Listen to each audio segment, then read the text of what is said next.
Hey everybody, Mike here. Welcome to the channel and welcome to a new video. Well, today, as you can see, we're in Keyshot. We're in Keyshot 2023.1 Pro to be exact. And as you probably know, Keyshot is one of my favorite applications. Now, I mainly use Keyshot for things that need to be super realistic, like product modeling, product design, that kind of thing.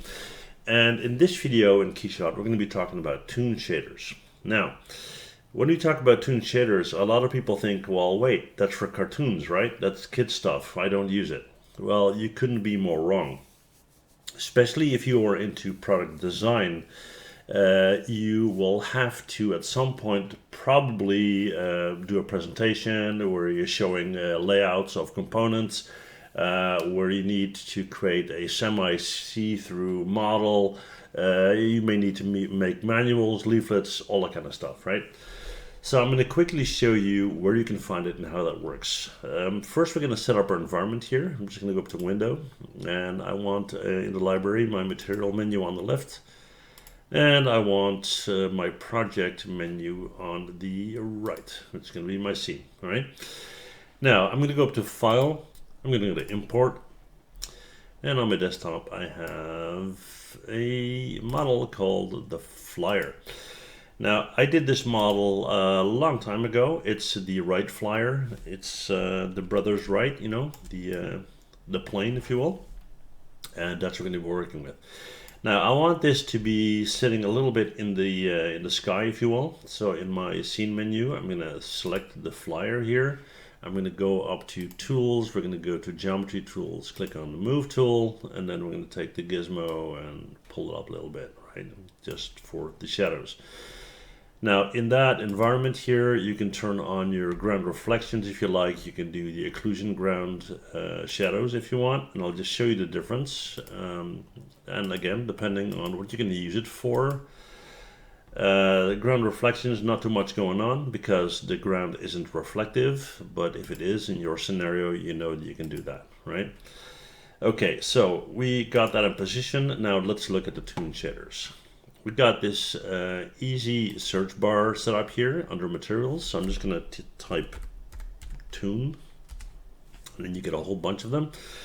And I basically want to start with a Toon outline. So I'll just grab one of these, and I'm going to drag and drop onto my model. And if I deselect the model, you'll immediately see what I'm talking about.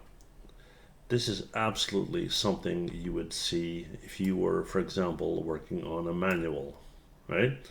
And I think it's super awesome, and it's very, very useful. Now, if you want to tweak the settings, you can do that on the right hand side in your project menu, and we're going to take the material tab, right? Now, there's no material selected. You can click it here or here. I'm just going to double click on the model, which will open that up. And here you can change the properties. So for example, the white color is the color of the model, then the shadow color is gray, and the contour color is black.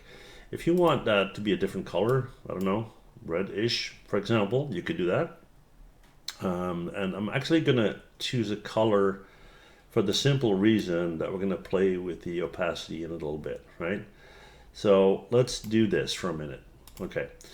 Now, with that selected, let's click OK. We're going to go in here. We can change the contour color. Not going to do that. We can change the shadow. Not going to do that. The contour width, however, you can change that. You can make that a very thick line if you like, and you can also make it very thin, like this. Now, if you're going to use this for, let's say, something like a manual, I wouldn't go overboard with it, but I would want to make sure that they're visible. Okay. Now, contour angle, because that edge line is on the edge, you can change the angle there, and as you do so, you will see that it has a visual effect, right? I typically don't mess with that, but just so you know, you can. Now, shadow strength, of course, which is self-explanatory, I would say. And you see that because this wing here is above that one, you see that the color kind of changes there. I don't think in this case, specifically if it's for a manual, that it will help to clarify things. So I'm just going to bring that down like so. And then, of course, we have the transparency. And that's one of my favorites. Because if you're looking at a model like this, and it's for production or design reasons, then you want to see everything, right? So by changing that transparency, and that's why I like using that color, you're going to get something like this. And I think that looks super, super cool, right? And then you have some advanced options here if you want. You can change the contour width in pixels. You can increase the quality, do all that stuff. But you can see that this has nothing to do with toys or kid stuff. This is absolutely useful in a production environment. Like I said, for example, design manuals and whatnot, right? Let's do a quick render here and see what it looks like. Alrighty, well, here's our output. And yeah, like I said, you can use it for posters, for manuals, for all that kind of stuff. So hopefully it's helpful for you guys. Let me know in the comments what you think. Hit that like button if you enjoyed it, and I'll see you in the next one. Bye.